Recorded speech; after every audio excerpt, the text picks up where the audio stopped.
Pemirsa, terus-terusan curiga bila istri memiliki pria idaman lain, seorang suami di Gorontalo tak dapat menguasai emosi hingga merenggut nyawa pasangannya tersebut. Dipicu cekcok pada suatu malam, si suami gelap mata dan berkali-kali menikam istrinya. Lantas apa yang membuat emosi pelaku sampai meledak begitu hebat? Benarkah Fandi dan Popin sudah lama tak akur? Simak selengkapnya dalam ulasan khas Ragam Perkara.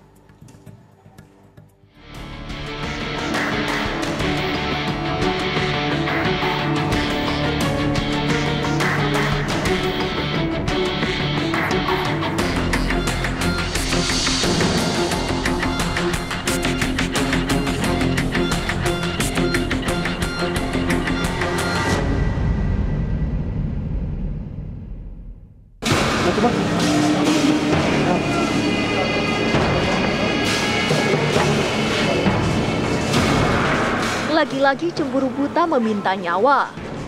Popin Ali, warga desa Mongolato, Telaga, Gorontalo ini pun bak menjadi tumbal keberingasan Fandi, suaminya, yang menuding memiliki pria idaman lain.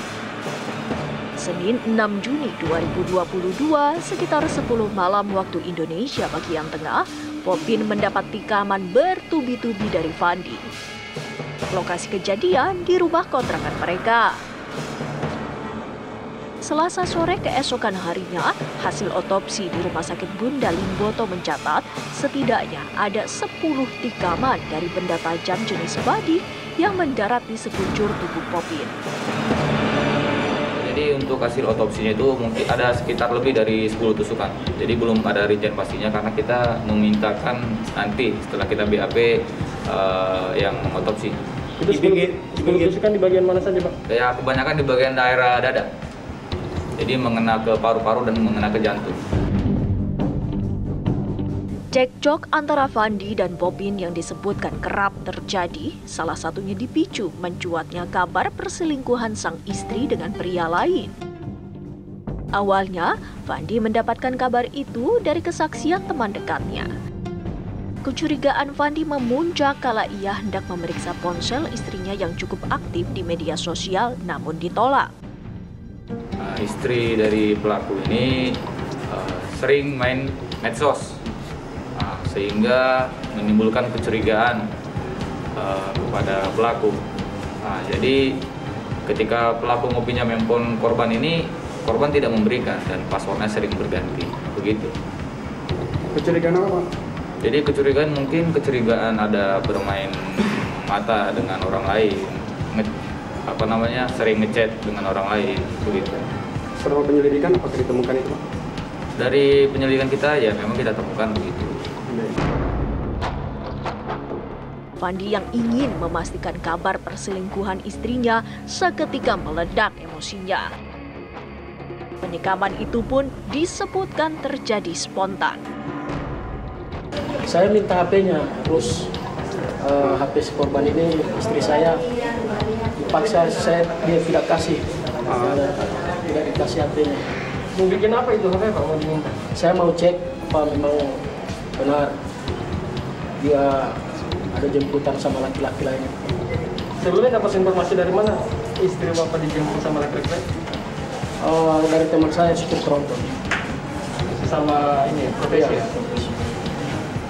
Supirnya itu melihat, temannya Abang melihat bahwa dia dijemput? Lihat jelas, karena posisi setelah selesai dari drag race dari Kuandang, kebetulan almarhumah istri saya diantar ke rumah saya, terus disuruh ke sebelah 3 rumah, lewati 3 rumah di biasa tempat nongkrongnya istri saya.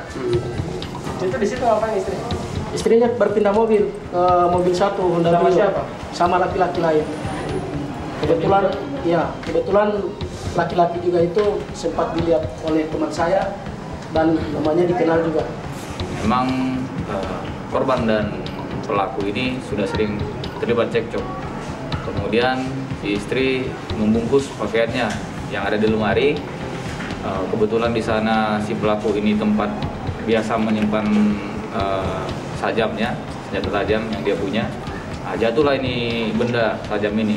Kemudian mereka terlibat perkelahian dan terjadilah peristiwa itu. ketika ada kejadian kejahatan atau pembunuhan antara pasangan suami istri atau pihak lain yang satu rumah, artinya satu keluarga, itu biasanya hal yang menjadi seakan-akan menjadi pemicu, menjadi penyebab itu bukan penyebab tunggal.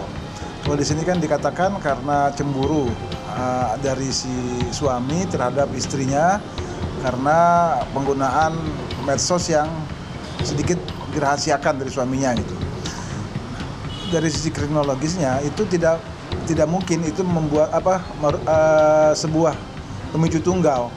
Pasti sebelumnya itu ada kejadian-kejadian yang menjadi latar belakang seperti tindakan kekerasan di rumah tangga. Mungkin itu suaminya sering melakukan tindakan atau yang disebut dengan domestic violence. Nah, kejadian yang terakhir atau isu yang terakhir yakni masalah cemburu itu menjadi pemicu saja, pemicu terakhir tapi bukan sebagai penyebab tunggal.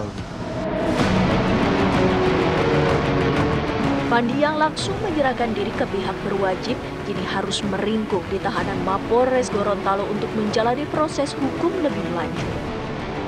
Ditegaskan saat penikapan itu terjadi, Pandi dalam kondisi sadar. Ia tidak sedang dalam pengaruh minuman beralkohol. Kalaupun kini ia menyesali perbuatannya, toh penyesalan itu tak akan sanggup menghidupkan lagi Popin Ali. Jadi yang hasil yang kita selidiki selama ini, yang bersangkutan ini tidak ada mengkonsumsi minuman keras. Waktu kita amankan juga dia menyerahkan diri ke Polsek, keadaannya dalam keadaan bugar dan segar dan bisa dilakukan tanya jawab begitu.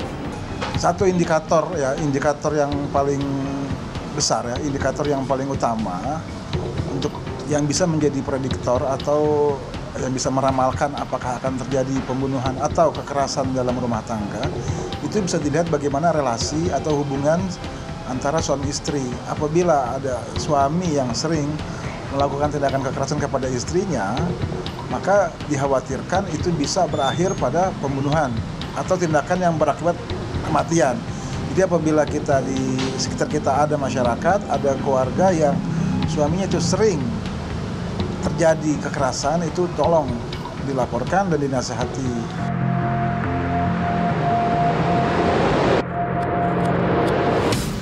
Popin Ali kini telah beristirahat tenang di kampung halamannya di Desa Dudepa, Gorontalo Utara. Di sisi lain, ancaman pidana 15 tahun penjara kini membayangi Pandi.